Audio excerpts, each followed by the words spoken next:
¿Qué pasa, Scali? Monty Peiró, ¿qué tal? ¿Cómo vamos? Muy bien. Buena tarde. Estoy feliz porque tengo piso, oficialmente. ¿Tienes piso? Sí. Sí, porque algún fan de Todo Mal No. te ha pagado. Nadie me ha pagado nada y al final tengo piso. Ya está. Ah, muy bien. Estoy contenta. Pero ¿lo tienes ya? ¿Ya estás viviendo allí? No, aún no. He iniciado el proceso, pero ya he hecho el contrato de arras. Ajá. Que significa que ya es oficial que ese piso es para mí. Las arras. Las famosas arras. Así que que se queden tranquilos y tranquilas todos los y las oyentes que estaban preocupadas por mí. Está todo bien, tengo casa. Así que, ¿qué querías comentarme Vale, tú? pero entonces te vas a Valencia, ¿ya dejas Madrid? Dejo Madrid, bueno, a ver... no está funcionando. A ver, si te has comprado una casa en Valencia... No, pero bueno, podemos ¿es seguir porque viviendo... te has rendido con Madrid? No, podemos seguir viviendo aquí en Lavapiés. No me parece muy bien, la verdad. Luego, no me has consultado nada. Y luego yo alquilo mi piso en Airbnb. Vale. Y me saco una pasta destrozando lo que es destrozando más el mercado inmobiliario y ya está. Y ahora voy a ser esa persona. Todo que por vive culpa de Ada Colau. Por ejemplo. ¿Qué me querías comentar tú? ¿Qué te quería comentar? Bueno, una movida. Viniendo hacia aquí... A ver, esto es la típica cosa que en las películas sale muy mal. Pero muy mal a niveles muy dramáticos. Comentarlo, digo. Porque esto traería una serie de consecuencias muy jodidas para mí. Pero en teoría estamos en la realidad y en la realidad no pasan esas cosas. Me he encontrado, he visitado a mis padres y me he encontrado con un antiguo vecino que tiene como 3 o 4 años menos que yo. Lo que pasa es que cuando yo vivía con mis padres eso era mucho y no nos conocíamos tampoco demasiado. Pero aunque era muy, muy gamberro, nos llevamos bien, más o menos me llevaba bien y tal. Y me he encontrado con él y ha sido como, hostia, 10 años haría que no lo veo y tal. Y iba con otro chaval, otro señor, porque somos señores, claro. Claro, como hace tanto tiempo que no lo veo, para mí sigue siendo un chaval, pero claro, no es un chaval. Somos señores. Tú no eres un chaval tampoco. Iba con otro señor que me ha reconocido y me ha dicho, tú ibas al Carmen, al colegio del Carmen. Y yo digo, sí. Y me dice, ibas a la clase de mi hermana. Y yo, sí, claro. Esto es un error. O sea, no... Cuando mientes en algo así, todo va abocado a tener que mentir muchísimas veces más, como a esa persona se le ocurre indagar. Claro, pero bueno, yo eso lo hago muchísimo y te digo que siempre, o eso me creo yo, salgo de esas situaciones. O sea, una vez has soltado la primera mentira, a partir de ahí ya es agudeza mental y tirar de todas esas frases que no dices nada, pero que la otra persona, o sea, que te vas a su sesgo de confirmación, como el horóscopo, ¿sabes? Tú te pones ahí a decir el horóscopo y la gente dice, sí. Claro, estás todo el rato con el, claro, joder, claro, tú finges que dudas. ¿Cómo era? ¿Cómo se llamaba tu hermana? Clara, astras, claro, sí, y experta en eso. En eso que mencionas, la hermana ha sido muy curioso porque... A ver, es un señor que obviamente no escucha Todo Mal. ¿Vale? No, cuidado, porque hay gente por escuchar Todo Mal que no te lo esperas. Entonces eso está pasando. Y me empieza a hablar de historias de gente que iba a mi clase, en teoría. Tú ibas con no sé quién, ibas con el heavy y con... A ver, sí, pues con el heavy, con el chino. Claro, ¿sabes? Quiero decirte, con el negro. De hecho, en mi clase había uno que era el chino. A ver, obviamente. En todas las clases, el heavy, el chino, el negro. Claro, me ha dicho eso y yo... Vale. No era verdad, no me acuerdo de ningún heavy en concreto. Y me dijo, murió, mezcló alcohol y pastillas y le sentaron mal y se murió. Y yo, vaya, qué putada, tal. Y de repente me dice, ¿y te acuerdas de mi hermana? Y yo, sí, claro. O sea, me dice su nombre y me sonaba de algo precisamente por la mala fama que tenía su hermana, desgraciadamente. Claro, ahora, años después, compruebas lo mal que lo tuvo que pasar. Claro. Porque tenía mala fama, ¿no? Y él ha empezado a decirme, y ha sido un momento súper incómodo, hablarme fatal de su hermana, diciéndome qué guarra era mi hermana, ¿eh? O sea, ha sido un momento horrible. Ha empezado a hablar de su hermana, de lo guarra que era y de lo que se follaba a todo el mundo. Hostia, en el colegio. Shaming fraternal. Total. Pero todo con una sonrisa y un tal, o sea, de verdad. La complicidad contigo. Totalmente, sí. Que madre mía, ese señor. Dios mío. A todo esto, mi vecino, pues nada, mi vecino se partía un poco porque creo que me conoce un poquito más y me notaba bastante incómodo. Estaría diciendo, Dios mío de mi vida. No, a ver, iba con él, así que tampoco le sonaba muy raro. Y ha sido un momento bastante incómodo. Así que Pues nada, bueno. por favor, no habléis así de vuestras hermanas. Pobre chavala lo que pasó es que... Pobre chavala por tener un hermano así. Sí, no, y lo que tuvo que pasar es que fue movida. Es horrible, Fue una movida eso lo es que horrible. pasó. Sí. Bueno, Así que nada, pues vamos a empezar nuestro programa. empezamos nuestro programa, venga. Cosas que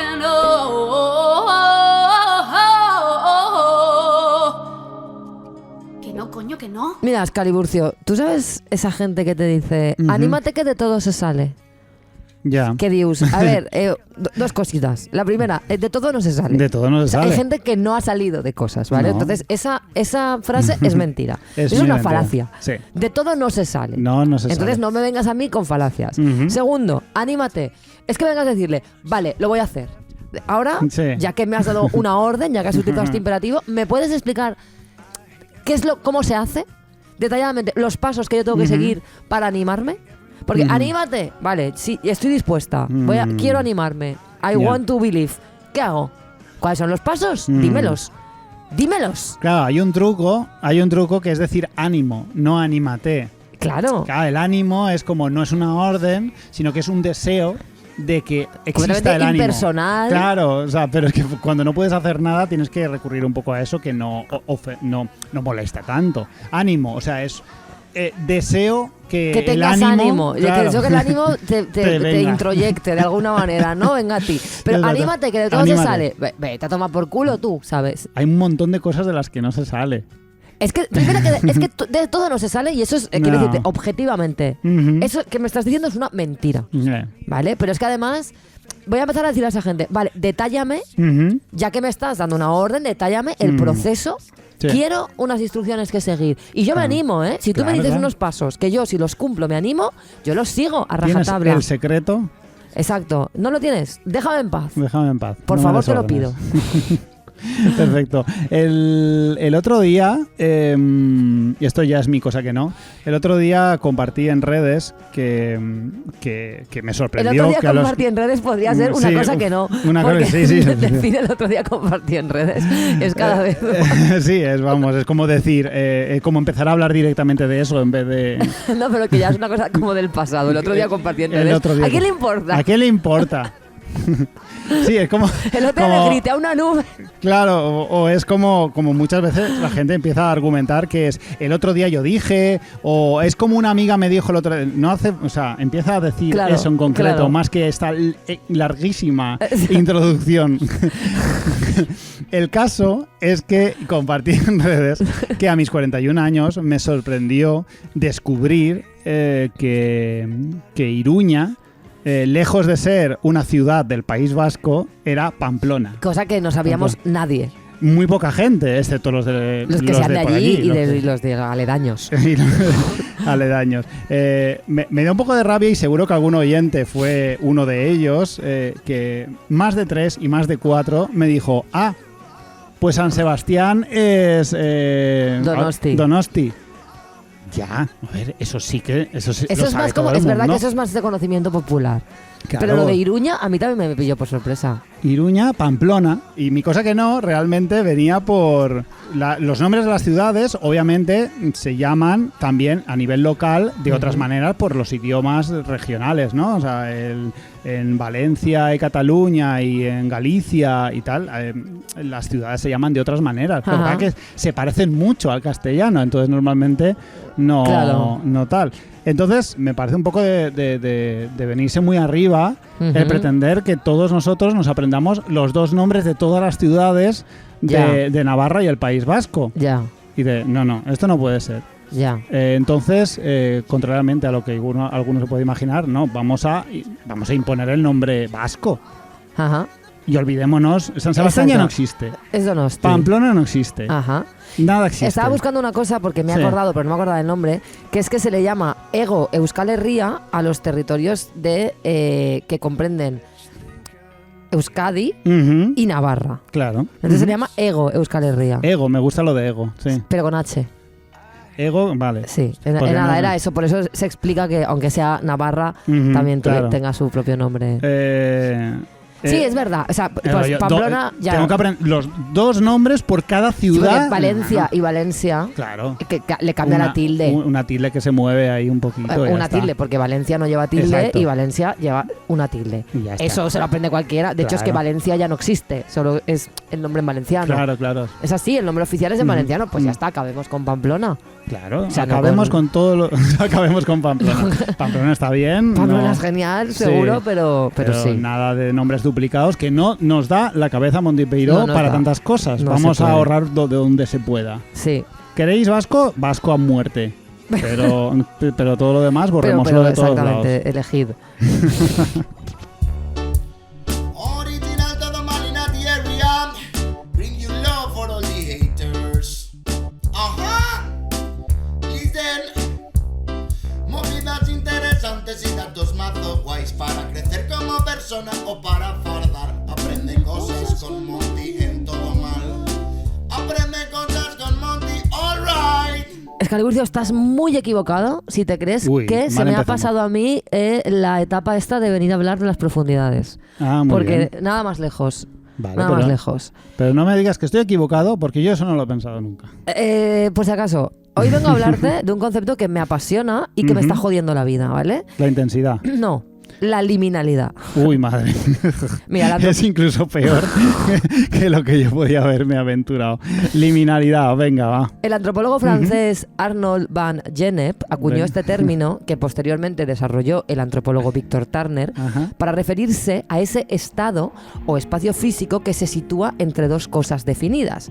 Significa no estar en un sitio ni en otro, sino justo entre dos. Exacto. La antropología ha estudiado estas situaciones o espacios en las sociedades para investigar los ritos de paso de un estadio a otro. Ujú. Pues yo qué sé, por ejemplo, el paso de la adolescencia a la madurez, los refugios aislados de algunas comunidades donde se refugian las mujeres que menstruan, Ujú. pues ese tipo de situaciones que pueden ser tránsitos mentales Ujú. o tránsitos físicos, ¿no? Ujú. Vale. Y, Entonces, y espacios también, y bueno, pero eso es otra historia. sí, Vale. puede ser tanto un espacio físico Vale. como un espacio... Como Que no hablabas de la corporalidad, sino de espacios también, ¿vale? Exacto. Perdón. Sí. Pues, pero pese a que es un concepto de la antropología que alude Ujú. a estas situaciones concretas, yo, que me sitúo académicamente también en ese estado liminal entre la antropología y la psicología, quiero hablar de la liminalidad emocional y mental, ¿vale? Ujú. Por supuesto, como te digo, hay cosas mucho más prosaicas en la liminalidad. Las escaleras, los ascensores son espacios liminales. Vale. Liminalidad viene del latín limen, que significa umbral, y de eso se trata, del umbral, de la puerta. Víctor Turner dice que así la liminalidad se compara frecuentemente con la muerte, con el encontrarse en el útero, con la invisibilidad, la oscuridad, la bisexualidad, la soledad y los eclipses solares o lunares. También dice que en dichos lugares se oscila entre una identidad de origen que ya se ha abandonado y una identidad de llegada para la que el iniciado aún no es apto. Ujú.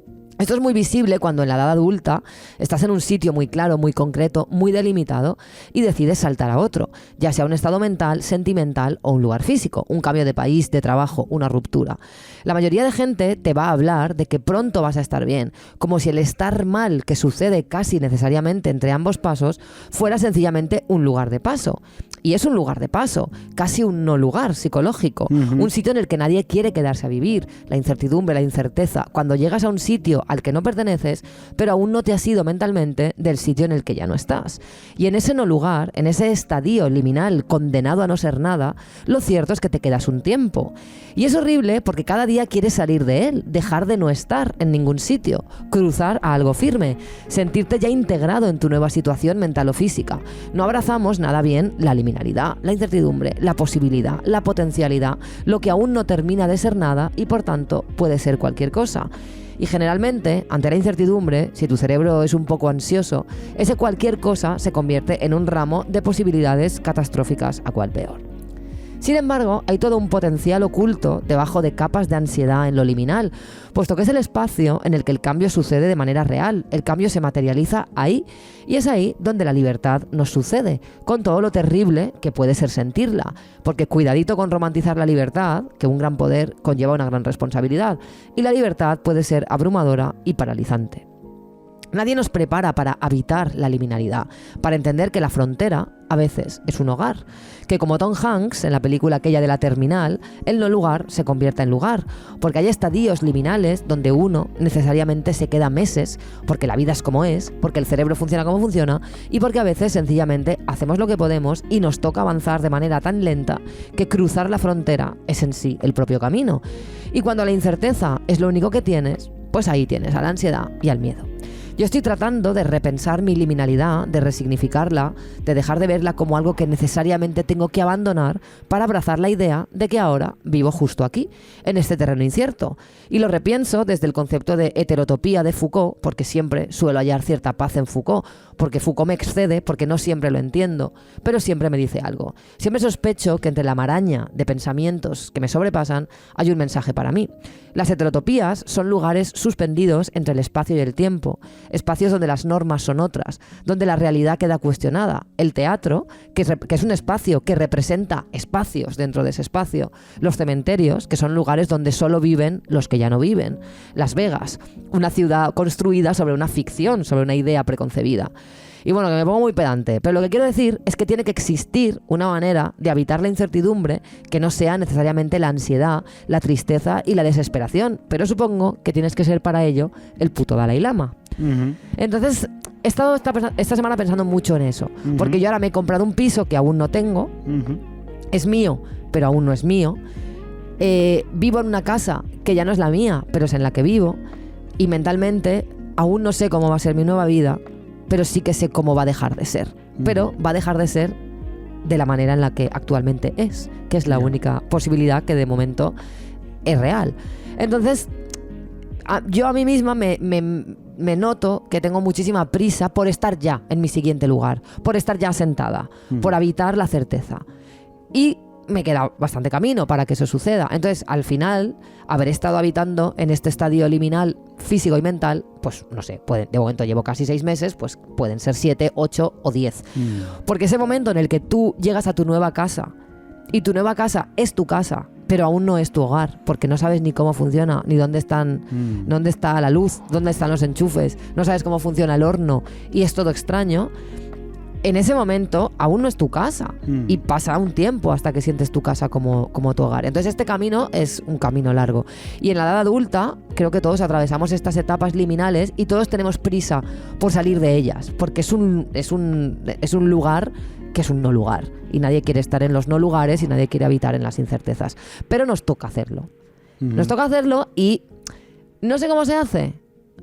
Pero yo lo repienso desde la heterotopía, porque es un concepto que me encanta, porque es una manera de darle como un significado real, como lugarizar el no lugar, ¿no? Porque el teatro en sí es un sitio al que tú vas, pero dentro del teatro suceden cosas que no tienen nada que ver con el espacio del teatro. Es decir, el teatro es un espacio que alberga otros espacios que se desplegan en él. Me gusta mucho el escenario, también es una heterotopía. Entonces intento verlo desde ahí, porque a mí pues la filosofía siempre me aporta un poco de calma, pero lo cierto es que es horrible la incertidumbre y a la vez es completamente real. ¿Tú cómo te manejas con la liminalidad? A mí me gustaría pensar que lo llevo bien, porque yo estoy siempre mucho más centrado en las cosas pasadas, en el pasado, que en el futuro. El futuro es una cosa que nunca me preocupa. Bueno, a ver, mentira cochina, pero no me preocupa a unos niveles como sé que te preocupa a ti. Creo que todo lo que estás comentando tiene que ver obviamente con el control, que es una palabra también muy interesante en todos estos conceptos del deseo de control, en necesitar controlar un poco lo que nos ocurre. Entonces, lo que hago en estos casos es renunciar al control. Lo que pasa es que es muy fácil decirlo y muy difícil hacerlo. Sobre todo es conectar mentalmente con la realidad absoluta de esa ausencia de control. O sea, en vez de huir de ella, en vez de negarse, o sea, en vez de intentar engañarte o no ver que no tienes ese control, tienes que abrazar esa idea. Claro. Abrazar la idea de, es cierto, no tengo ningún control sobre ello, entonces me puedo permitir no pensar ni un solo minuto en esta movida. Bueno, yo creo que no es tan fácil. A mí me resulta bastante sencillo. A mí lo que me mata realmente son las pequeñas cosas, ya lo sabes. O sea, yo soy un agorero, como hemos dicho muchas veces. Yo siempre me agobia el horario del metro. No quiero perderme el metro. Me avanzo en esas cositas. Ajá. Me preocupa mucho pasar hambre si llegamos demasiado tarde a un bar y está todo lleno. Entonces... Porque para mí es muy importante descansar a mi hora, comer a mi hora y todo eso. Para ti es muy importante ser un viejo. Sí, pero en las cosas más tochas y más importantes me preocupa menos, porque si no tengo ningún control, sobre todo si tengo control, porque lo del metro y lo del restaurante y lo de todo eso está bajo mi control. Claro. Cuando tengo un control, ahí sí que me pongo agorero, ahí sí que me pongo preocupado, ahí sí que puedo dar un poco la brasa con la incertidumbre y Dios mío, me pongo nervioso y me pongo tal. En cambio, cuando hay algo que directamente no tengo ningún poder, soy capaz de aparcarlo y decir, bueno, pues el domingo tengo que hacer esta movida, no puedo hacer nada porque no me puedo ni preparar, no puedo estudiar, no puedo tal, lo que sea lo que tenga el domingo, me levanto el domingo y voy a lo que tengo que hacer. El domingo tendré una ansiedad que flipas. Pero sí, mira, por ejemplo, cuando hacemos Todo Mal en directo, Ajá. yo nunca estoy nervioso cuando vamos a hacer Todo Mal en directo. Excepto la hora antes de hacer el Todo Mal en directo. Cuando salimos tú y yo delante de la gente y tal, ahí estoy nerviosísimo. Pero yo no anticipo nada de nervios, no padezco por esa incertidumbre, para nada. Tú habitas la liminalidad bien. Yo la habito bien, sería el resumen de toda Yo no. Pero estoy esforzándome y la estoy resignificando y la estoy repensando con la ayuda de Michel Foucault, que es la mejor persona del planeta. Claro, porque la filosofía de alguna forma te ayuda a creer que tienes más control sobre los conceptos. Qué gilipollas que soy, qué persona más cutre, o sea, qué pedante. Pero es verdad que te juro que el Foucault, precisamente porque no lo entiendo, que decir, yo Foucault lo leo mucho y entiendo muy poco, porque es una persona que me sobrepasa. Pero es como que siempre hay un destellito, ¿sabes? Siempre hay un destellito que entiendo y me siento muy acogida cuando de repente una idea suya como la de las heterotopías, que es un concepto que de verdad es de mis favoritos, me acoge ahí. Digo, pues aquí estoy yo, viviendo mi heterotopía. Mira, la filosofía es básicamente para la ansiedad de los listos. O sea, la filosofía simplemente existe para que existió y nació porque gente muy inteligente que no tenía ansiolíticos en su momento se le ocurrió empezar a pensar un montón de movidas y un montón de conceptos para intentar, como pudiesen, explicar el vacío existencial y todas las cosas que no podemos aún a día de hoy explicar. Bien por la filosofía, joder. Así que nada, o sea, realmente la filosofía solo sirve para eso. Pero es mucho. Joder, solo, dices. Intentar calmar la ansiedad por existir. Es lo único que me importa, ¿sabes? Pues nada, esto traía yo. Esto es lo que estaba yo esta semana pensando, estas cositas. Pues estupendo, igual mucha gente se siente identificada. Yo creo que muchos nos sentimos identificados. Yo no mucho porque yo habito más la depresión directamente que la liminalidad. Pero... Bueno, tú habitaste la liminalidad en una cosa muy concreta, en ese momento en el que todavía no eras calvo, pero ya no eras un tío con pelo. La liminalidad capilar. Exacto. Sí. Ese momento en el que aún no te habías rapado la cabeza. De hecho, poca broma, porque normalmente en la mayoría de sociedades el estado liminal es donde sucede el rito. Donde sucede el rito de paso y se hacen rituales para transitar de un estadio a otro y materializar ese paso. Exacto. Tú hiciste algo muy, muy ritual, que fue raparte en tu webserie. Hice una webserie solo para dar ese paso. Para dar ese paso, y hiciste tu ritual, que fue raparte la cabeza en tu serie. Me rapé en mi serie, sí. En tu serie Baja Fidelidad, que yo recomiendo de verdad. La he vuelto a ver hace poco y es buenísima. Es de mis series favoritas, te lo digo. Junto a Emily en París. Es verdad que yo no soy la persona con mejor gusto del mundo, pero junto a Emily en París y Sexo en Nueva York.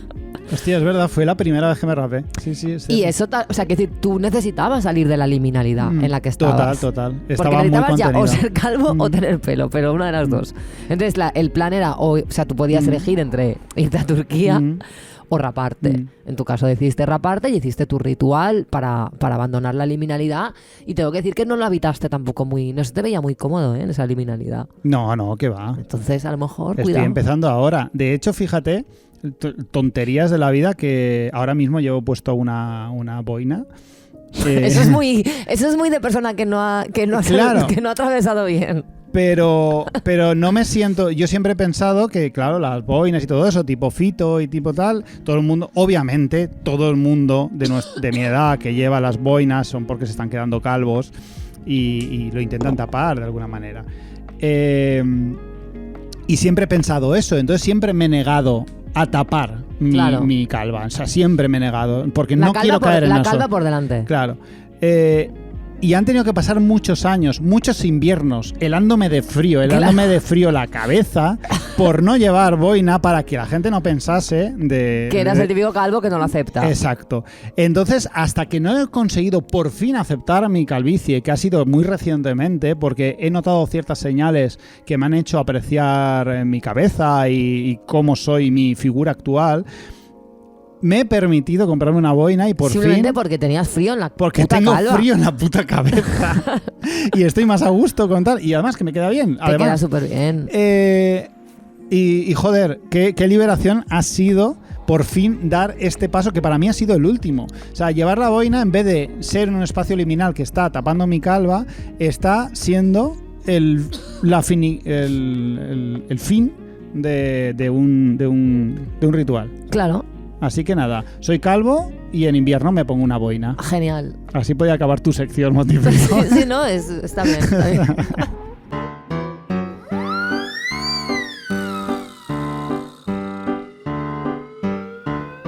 Señores que se indignan en Twitter, señores que se indignan en Face, señores que se indignan por todo, hasta de cómo me depilo los pies. Dramas, dramas, dramas, dramas, dramas, dramas, dramas, dramas y caballeros. No hace falta ser historiador ni antropólogo para saber que toda la historia de la humanidad ha sido gobernada por los hombres. Supongo que habrá grandes excepciones localizadas en el tiempo y la geografía para las cuales sí haría falta algo de formación. Pero el caso es que vivimos... No, ya te digo yo que no. El mito del matriarcado es no un mito. Vale. Pues mira, una cosa más que hemos aprendido contigo. Un día podemos hablar de esto porque el tema da para mucho, pero sí, el matriarcado realmente es un concepto que aparece en la antropología de los 70 como la imperiosa necesidad de encontrar una sociedad matriarcal. Pero en realidad es una premisa machista, una premisa patriarcal, porque se presenta como un estadio anterior. Entonces es como que el matriarcado no funcionó y ha dado paso al patriarcado, que es el sistema que se ha asentado. Y luego hay mucha confusión entre matrilinealidad, es decir, sociedades donde la filiación se atribuye a la madre, simplemente porque es lo que es demostrable. Y entonces las sociedades matrilineales se han tendido a confundir con matriarcados, cuando simplemente son sociedades, por ejemplo, los judíos, el judaísmo se transmite por la madre, simple y llanamente, porque es lo que es comprobable. Lo que puedes asegurar. Entonces ha habido antropólogos que han confundido matrilinealidad con matriarcado. Pues hay un señor que se llamaba Bachofen, que no sé cómo se pronunciará, pero supongo que Bachofen no, pero sea Bachofen o como sea, que se dedicó a estudiar esto, pero no. El matriarcado es un mito y además es un mito patriarcal. Pues muy mal. Fíjate. Bueno, el caso que no sé por qué estoy yo tan pesada. No, pero está súper bien, porque mira, era una duda que tenía y me la resuelto súper rápido y súper bien. Pero bueno, el caso es que el mundo actual es patriarcal, de eso no hay duda. Y es un mundo patriarcal forjado a pollazos milenios atrás que parece que se está desmoronando muy poco a poco. Bueno, queremos creerlo, en ello estamos. La tradición es muy pertinaz y va a costar muchísimo invertir una realidad que ha estado siendo una realidad no solo en nuestra existencia, sino también en la existencia de cientos y cientos de generaciones anteriores. Y he de decir que, vista ahora la figura y posición del hombre después de tantos milenios de dominio absoluto, no puedo dejar de estar confundido por lo mal que nos lo hemos montado. El hombre ha usado su dominio para moldear el mundo a su gusto, convenciendo a sus habitantes de que todas sus taras se vean recompensadas y alabadas. La edad, la poca empatía, las pocas habilidades sociales y la violencia son cualidades que se ven positivas en los tíos, convirtiendo a los sujetos que las posean en algo deseable. Pero los tíos nos lo hemos montado bastante regular a la hora de elegir las capacidades de las que presumir de cara a nuestra satisfacción individual, nuestra propia satisfacción individual. Y es que el mundo nos ama, aunque seamos poco más que ratas de dos patas. Pero nosotros, los hombres, nos amamos realmente. He traído una lista de cosas que los hombres hemos convertido en tótem de la masculinidad y que nos resulta tremendamente difícil sostener, convirtiéndonos en seres absurdamente infelices. Y es que después de esto vamos a comprobar que vivimos rodeados de un poder masculino con pies de barro, pues en realidad vivimos en constantes crisis porque esta masculinidad de la que tanto nos gusta hacer gala se nos escapa por mil fugas que somos incapaces de sellar. Y empezaremos por una de las más obvias, la fortaleza física. Un buen tío, un verdadero macho, es fuerte. No sé qué dirá la antropología al respecto, pero imagino que esta cualidad ha tenido que influir mucho históricamente para que estemos viviendo en un patriarcado universal, aunque ya no tenga tanto valor como hace siglos. Y es que para ser un tío como Dios manda, tenemos que ser fuertes, pero la mayoría no lo somos. Si quieres ver la verdadera crisis del hombre moderno, tan solo tienes que pasearte por el gimnasio. O ni siquiera eso. Echa un ojo a Instagram y te verás a un montón de señores haciendo pesas y enseñando ingle como si eso significara realmente algo, intentando convencernos de que tener abdominales sirve para alguna cosa. No sirve para una puta mierda enseñar abdominales. Hombre, a ver, tener el core fortalecido sirve, pero es verdad que no es necesario tener un six-pack para que tu core cumpla su función. Guárdense, señores, sus ingles. Y así vivimos sintiendo la presión por tener un físico fuerte que Dios no nos ha dado, yendo 4 días a la semana a un gimnasio donde lo único que vas a conseguir es oler fuerte y la mirada incómoda de alguna mujer que se ha dado cuenta de que casualmente usas las máquinas que están enfrente suya. La fuerza física hoy en día es una muy mala elección como tótem masculino. No nos hagamos esto, compañeros, busquemos otra cosa. Pero es que otro de esos tótems universales es el sexo. Un hombre es más hombre dependiendo de la cantidad de interacciones sexuales que tenga con mujeres. Y sí, vivimos en una sociedad que hipersexualiza a la mujer y nos beneficiamos de ello. Pero ¿por qué hemos depositado en el sexo con mujeres tanta responsabilidad sobre nuestra masculinidad si la mayoría no follamos una mierda? Este de venir incel, o sea, esta vueltita incel no la vi venir, pero vale. Lo ideal habría sido lo contrario. Debido a nuestra incapacidad para atraer a las mujeres por culpa de nuestras obvias carencias, lo correcto sería presumir de tu contención sexual. Vacilarle a tus compañeros de lo poco que has follado este mes y lo mucho que te has masturbado debería ser nuestro reforzador masculino. Es verdad. Mientras estoy leyendo me estoy dando cuenta que esto es lo que los incels están haciendo. Es un discurso incel, total. Porque pensemos un momento en esta estupidez. La sociedad está infestada de sexo y pornografía por todas partes, pero aquí las únicas que públicamente utilizan consoladores sois las mujeres. Porque a nosotros no nos enorgullece la satisfacción sexual, ni los orgasmos. Nosotros solo buscamos la satisfacción que nos da follarnos a una mujer, porque eso nos hace más hombres, que es lo que de verdad nos interesa. Nosotros no queremos corrernos, nosotros queremos follarnos a una tía y decir que nos hemos follado a una tía. Y así estamos, que no levantamos cabeza, porque no podemos hacer frente a semejante requisito. Ya te digo que te está quedando el discursito que de aquí a invadir el Capitolio... Pero no es eso. Es bueno.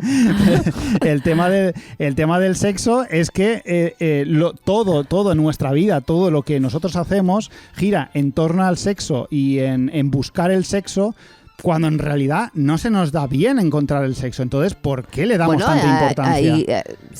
No le demos tanta importancia.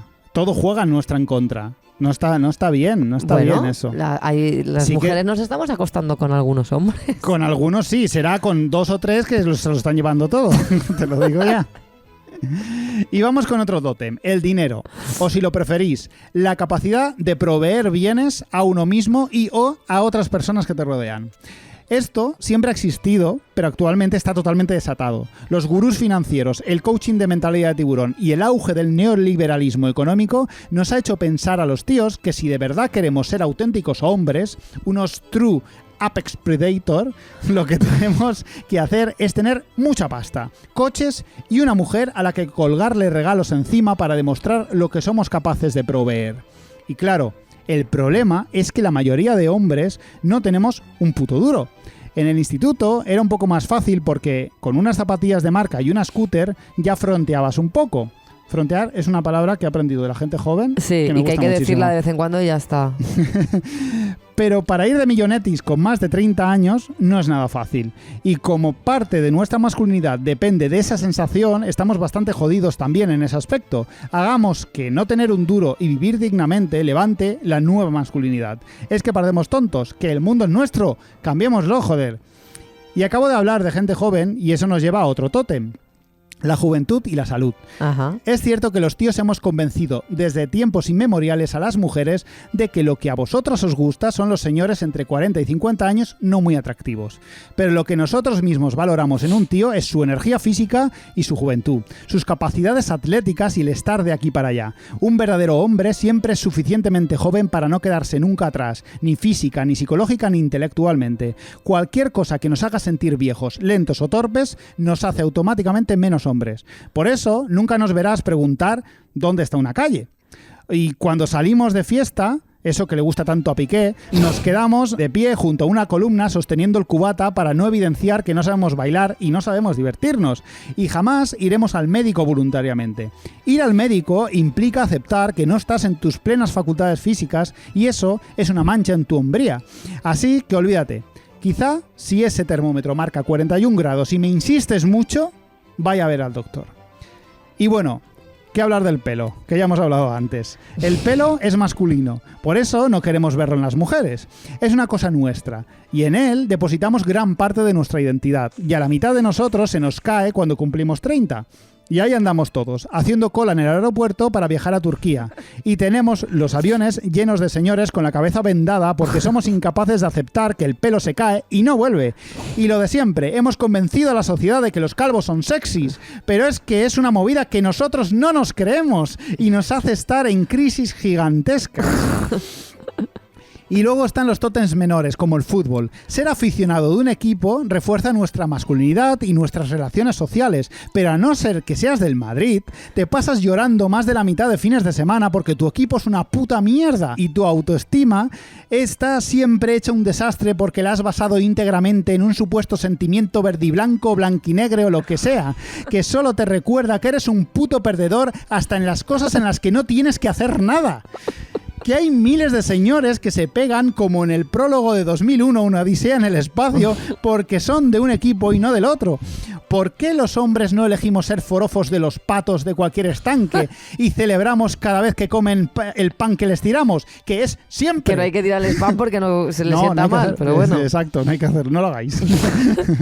De verdad, es que nos lo hemos montado muy mal, Montipeiro. Y ya para acabar, el tótem de la protección y la épica. Un hombre es un hombre porque realiza proezas y protege a los suyos. ¿Por qué?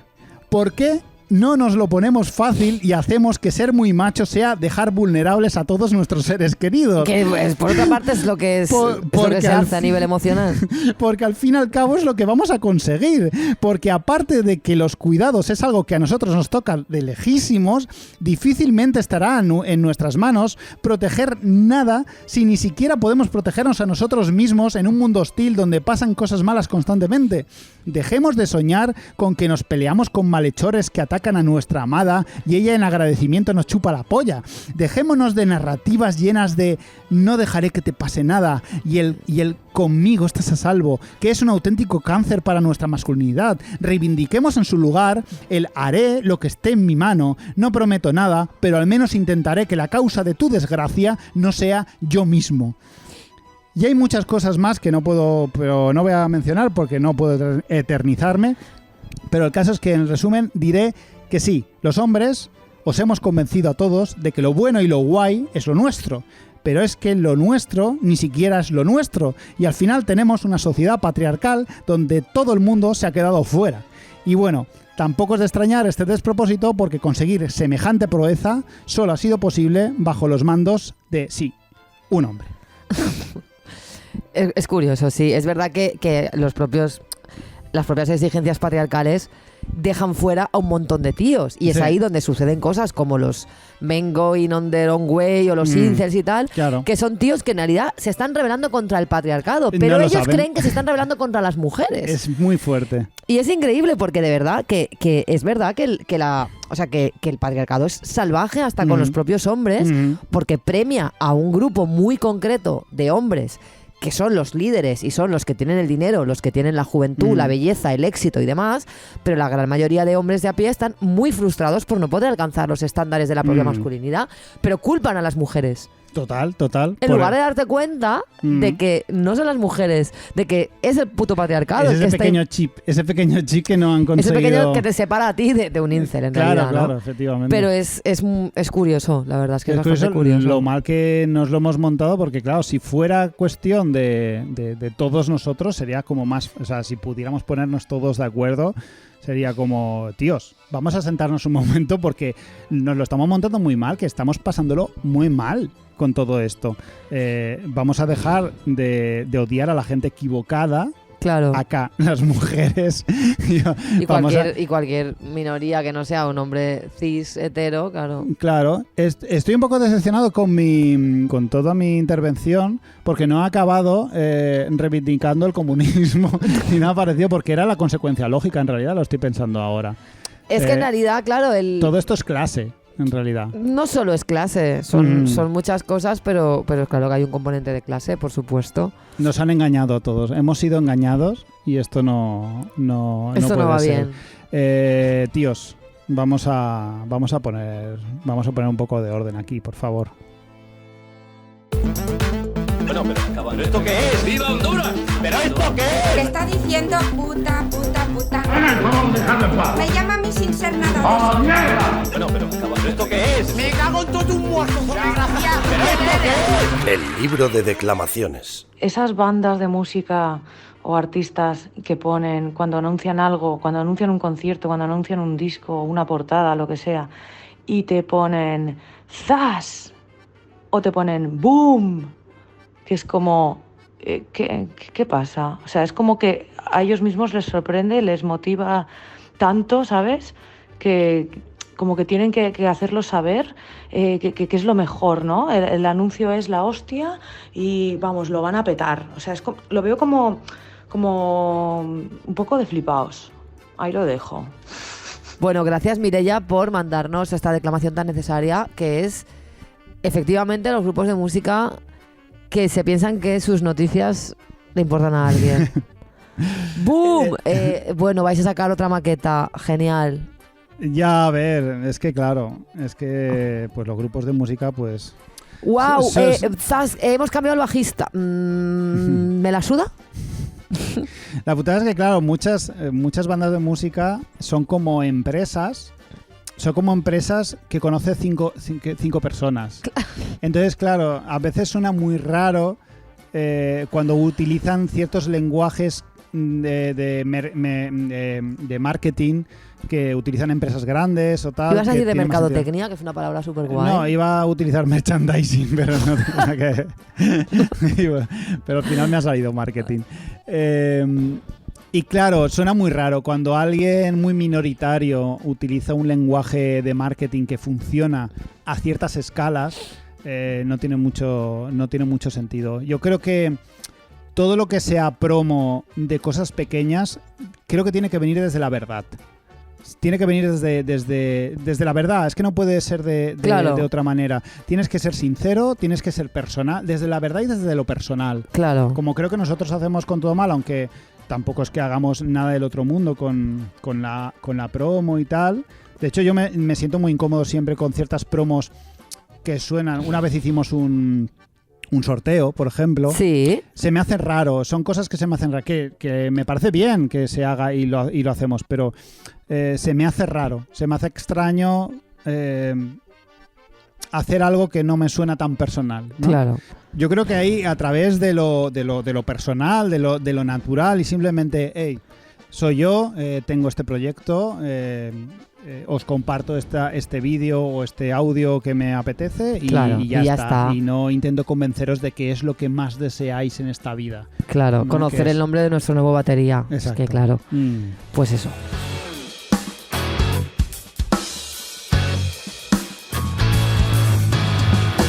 Bueno, pues... Se acabó el programa, creo que número 17, y si me equivoco me pues da igual.